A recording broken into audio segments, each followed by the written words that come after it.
बिहार चुनाव की इस सीरीज में आज हम बात करेंगे बिहार के उस दल को जो कहता है कि बिहार फर्स्ट, बिहारी फर्स्ट, लेकिन जब चुनाव का समय आता है, जब बिहार के बिहारियों की भागीदारी की बात आती है, तो वो अपने परिवार की बात कर रहा है। अब तो आपने समझ ही गया हो, जी हाँ, मैं बात कर रहा हूँ चिराग पासवान की। पार्टी जनशक्ति पार्टी के जो नेता हैं, सर्वेसर्वा नेता हैं चिराग पासवान, जो 10 सालों से मैं सुन रहा हूं कहते हैं कि बिहार फर्स्ट, बिहारी फर्स्ट। लेकिन उन्होंने बिहार के लिए किया क्या है, आप देखिए। उन्होंने बिहार के लिए ऐसा कोई काम नहीं किया। केंद्रीय मंत्री रहे हैं, लेकिन उन्होंने बिहार फर्स्ट, बिहारी फर्स्ट को एक जुमला बना दिया है। उसको धरातल लेवल पर उसे साकार करने के लिए कुछ भी ऐसा काम नहीं किया है। जैसे देखिए, लोकसभा का चुनाव आया, उस समय उन पर टिकट बेचने का आरोप लगा चिराग पासवान को, ठीक है। अभी चुनाव आया है विधानसभा चुनाव को, तो बिहार फर्स्ट, बिहारी फर्स्ट के नारा देने वाले उन्होंने क्या किया, पूरे अपने फैमिली को, जीजा को, तो रिश्तेदार नाते को टिकट दे दिया। क्या बिहार फर्स्ट, बिहारी फर्स्ट में सिर्फ उनके परिवार ही शामिल है और कोई शामिल नहीं है? आप सोचने की बात है। मैं इस समय ये बात इसलिए कर रहा हूं कि अभी समय है आपको निर्णय लेने के लिए।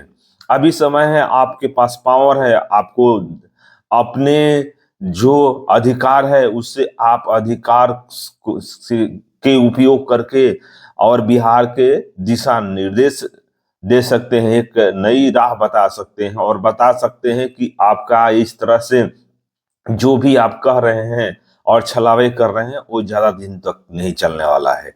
तो ये समझ लीजिए, और इसे करना है। आप देखिए जितने हुए हैं, उनको चुनावों को, उनकी पार्टियों में जितने सदस्य हैं, जो भी है वो कीजिए। उन्होंने बिहार के लिए क्या किया? इवन बिहार में वो कितने दिनों तक आकर रहते हैं, कोई प्रोग्राम हो तो आ गए, उसके बाद चले गए। वो छोड़िए, अपने जो लोकसभा सीट है जहां से वो जीते हुए हैं, आप पता कीजिए वहां पे उन्होंने क्या क्या किया है।